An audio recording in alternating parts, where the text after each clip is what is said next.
Nice.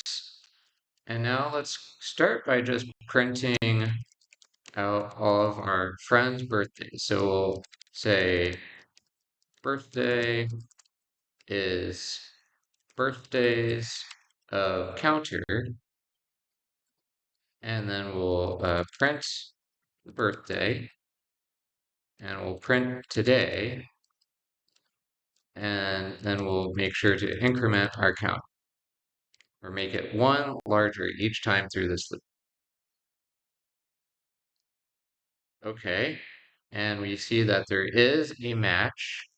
Be a little bit better if we added a separator to show each time that we've looped through this, uh, each time we've gone through this loop. Okay, and so you can see that these two match. And so let's learn about a new built-in word in